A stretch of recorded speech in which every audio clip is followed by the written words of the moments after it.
दोस्तों, नौकरी अच्छी है या व्यापार, इस विषय पर है ये कहानी। सौरभ नाम का एक आदमी आईटी कंपनी में काम करता था। उसे अच्छी खासी तनख्वाह थी। इसका उसे गुरूर भी था। उसे लगता था कि नौकरी करना व्यापार से अच्छा होता है, इसलिए वो हमेशा छोटे मोटे काम करने वालों की मजाक उड़ाता था। ऑफिस बॉय का वो हमेशा अपमान करता। क्या रे पगले, ये कैसी चाय बनाई रे? ना इसमें दूध है और ना ही चीनी। कभी तेरे बाप ने पी है ऐसी चाय? बेचारा ऑफिस बॉय इस पर कुछ ना बोलता और सॉरी साहब बोल के चला जाता। सौरभ की कंपनी के सामने एक समोसे वाले का ठेला था। अक्सर इस कंपनी के लोग लंच ब्रेक में उस ठेले पर जाकर समोसे खाते। सौरभ भी कभी कभार उस समोसे वाले के पास जाकर समोसे खाता। तभी सौरभ को एक दिन समोसे वाले के साथ मजाक करने का सूझा।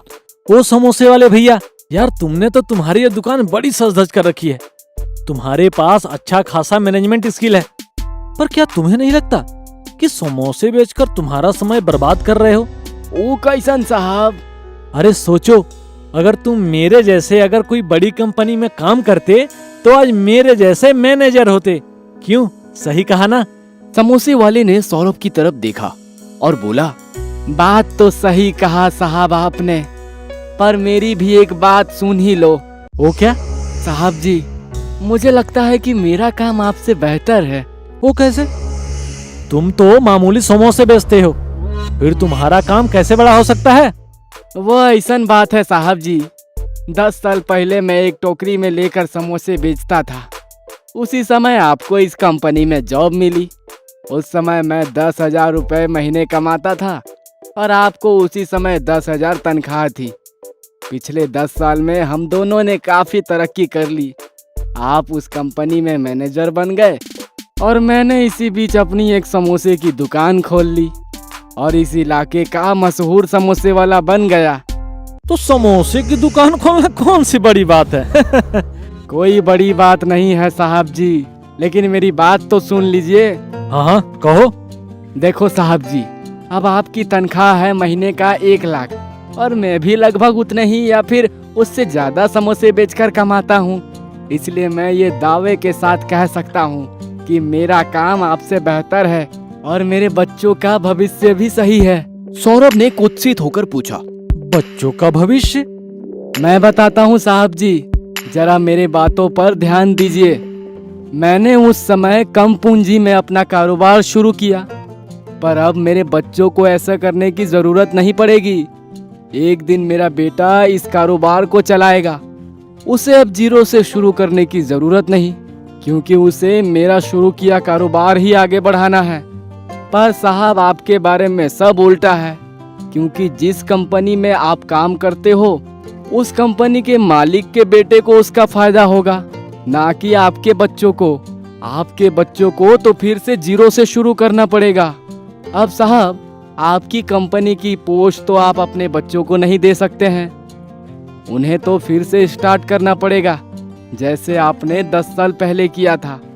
मेरा बच्चा मेरा ये कारोबार यही स्टेज से आगे बढ़ाएगा और आपके बच्चे को मैनेजर बनने तक मेरा बेटा कहां से कहां तक पहुंच जाएगा। सौरभ सोच में पड़ गया। अब आप ही बताओ साहब जी कि कौन टैलेंट और समय बर्बाद कर रहा है और कौन नहीं। सौरभ को बात समझ में आ गई। उसने समोसे के पैसे दिए और वहां से चला गया। तो दोस्तों, आप कमेंट बॉक्स में बताइए कि नौकरी अच्छी है या व्यापार। आप क्या करना पसंद करोगे? हमें आपके कमेंट का इंतजार रहेगा। फिर मिलते हैं एक नई कहानी के साथ, पर सब्सक्राइब करना ना भूले। धन्यवाद। आनंद शर्मा जी एक सरकारी दफ्तर में काम करते थे। दफ्तर आने जाने के लिए वे स्कूटर का इस्तेमाल करते। घर में लगने वाला हर सामान शर्मा जी रास्ते में लगने वाले सुपर शॉपी से खरीदते थे। एक दिन की बात है, उनकी पत्नी बोली, अजी सुनिए, दफ्तर से आते आते कुछ फल लेकर आइए, आज मेरा उपवास है। शर्मा जी बोले, हाँ जरूर लाता हूँ, पर तुम ये फिजूल में उपवास क्यों पड़ती हो? तबीयत देखो तुम्हारी कैसी हो गई है। इस पर पत्नी बोली, कुछ नहीं हुआ है मुझे, आप ध्यान करके उतने फल ले आइए। हाँ कहकर शर्मा जी ऑफिस चले गए। काम के चक्कर में शर्मा जी दफ्तर से आते आते फल लेना भूल गए। तभी शर्मा जी को सड़क किनारे ताजा फल बेचते हुए एक बीमार सी दिखने वाली बुढ़िया दिख गई। शर्मा जी ने सोचा, कहाँ उस सुपर शॉप पे जाकर समय बर्बाद करते हैं, उससे बेहतर है इस बुढ़िया से ही खरीद लो। उन्होंने बुढ़िया से पूछा, माई केले कैसे दिए? बुढ़िया बोली, बाबूजी 30 रुपए दर्जन।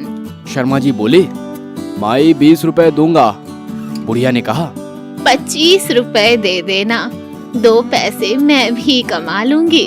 शर्मा जी बोले, 20 रुपए ले रहे हैं तो बोल। बूझे चेहरे में बुढ़िया ने नाव में गर्दन हिला दी। शर्मा जी बिन कुछ कहे आगे चल पड़े और सुपर शॉपिंग आकर केले का भाव पूछा तो वह बोला, 50 रुपए दर्जन है बाबूजी, कितने दर्जन दो?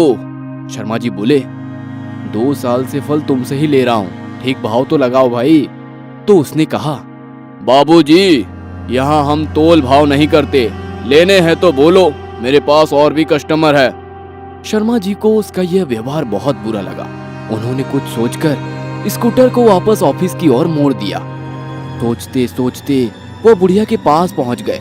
बुढ़िया ने उन्हें पहचान लिया और बोली, बाबूजी केले दे दूं, पर भाव 25 से कम नहीं लगाऊंगी।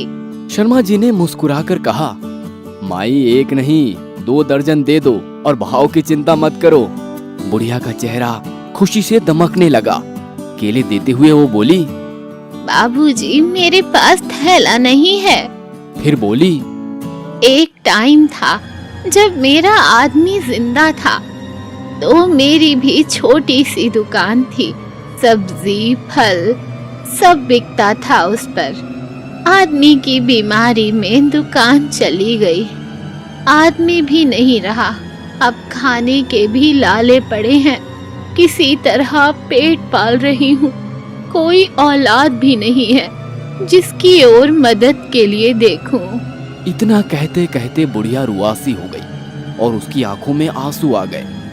शर्मा जी ने 100 रुपए का नोट बुढ़िया को दे दिया तो वह बोली, बाबूजी मेरे पास छुट्टे नहीं हैं। शर्मा जी बोले, माई चिंता मत करो, रख लो, अब मैं तुमसे ही फल खरीदूंगा और कल मैं तुम्हें 1000 रुपए दूंगा, धीरे धीरे चुका देना और परसों से बेचने के लिए मंडी से दूसरे फल भी ले आना। बुढ़िया कुछ कह पाती उसके पहले ही शर्मा जी घर की ओर रवाना हो गए। घर पहुंचकर उन्होंने पत्नी से कहा, ना जाने क्यों हम हमेशा मुश्किल से पेट पालने वाले, थड़ी लगाकर सामान बेचने वालों से मोल भाव करते हैं, किंतु बड़ी दुकानों पर हम मुंह मांगे पैसे दे आते हैं। शायद हमारी मानसिकता ही बिगड़ गई है। गुणवत्ता के स्थान पर हम चौका-चौध अधिक ध्यान देने लगे हैं। अगले दिन शर्मा जी बुढ़िया को 1000 रुपए देते हुए बोले, माई लौटाने की चिंता मत करना, जो फल खरीदूंगा उसकी कीमत से ही चुक जाएंगे। जब शर्मा जी ने दफ्तर में ये किस्से बताए तो सबने बुढ़िया से ही फल खरीदना प्रारंभ कर दिया। 2 महीने बाद ऑफिस के लोगों ने बुढ़िया को एक हाथ ठेला भी भेंट कर दिया। बुढ़िया अब बहुत खुश थी। उचित खान पान के कारण उसका स्वास्थ्य भी पहले से बहुत अच्छा था। हर दिन शर्मा जी और ऑफिस के दूसरे लोगों को दुआ देती नहीं थकती। शर्मा जी के मन में भी अपनी बदलती सोच और एक असहाय निर्बल महिला की सहायता करने की संतुष्टि का भाव महसूस करते हैं। दोस्तों, जीवन में किसी बेसहारा की मदद करके देखो, अपनी पूरी जिंदगी में किए गए सभी कामों से ज्यादा खुशी मिलेगी। और जो रास्ते पर ठेले पर सामान बेचते हैं उनसे कृपया मोल भाव ना करें। वे पैसा कमाने के लिए नहीं बेचते, बल्कि अपना पेट पालने के लिए मजबूरन सामान बेचते हैं। 2-5 रुपए उनको ज्यादा भी दे दिए तो वे आपको उम्र भर दुआएं देते रहेंगे। ये कहानी है एक जाबाज पुलिस ऑफिसर शिवांश की। शिवांश के पिता काशी बहुत ही गरीब थे। उनका बस एक ही सपना था कि उनका बेटा शिवांश एक ईमानदार और जाबाज पुलिस ऑफिसर बने। इसलिए काशी दिन रात फैक्ट्री में मेहनत कर अपने बेटे के पढ़ाई के लिए पैसे जुटा रहा था। वो बीमार होने के बावजूद रोज फैक्ट्री में काम करने जाता। ये देखकर उनकी पत्नी नीता बोली, अजी सुनिए, आज आपको मेरी बात माननी ही पड़ेगी।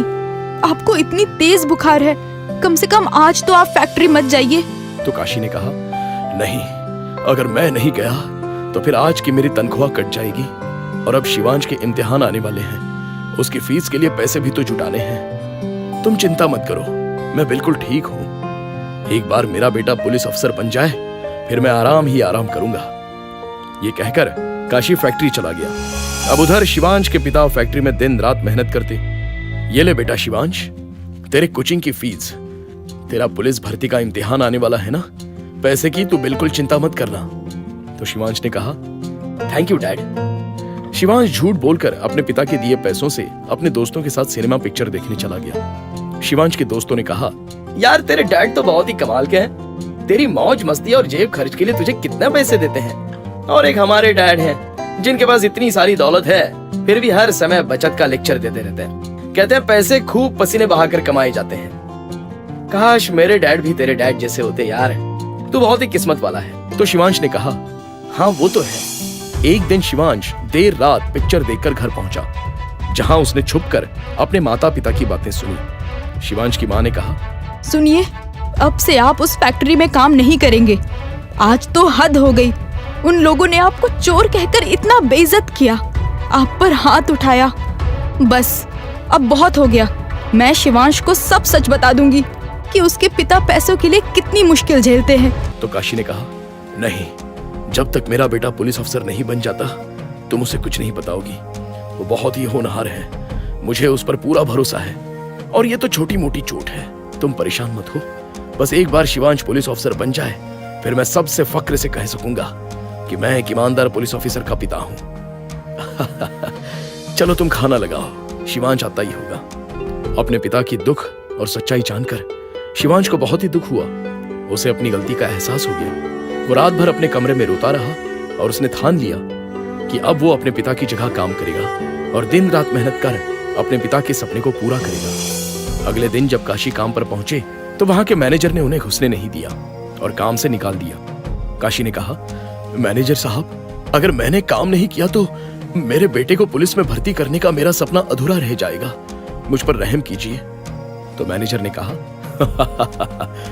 एक चोर का बेटा पुलिस, चल निकल यहां से। तो काशी ने कहा, यकीन मानिए मैंने कोई चोरी नहीं की। काशी उदास होकर घर लौट आया और सोच में पड़ गया। तभी शिवांश घर आया और बोला, पिताजी, मुझे मेरे कोचिंग में नौकरी मिल गई है और मेरी परीक्षा होने तक अब मेरी कोई फीस भी नहीं लगेगी।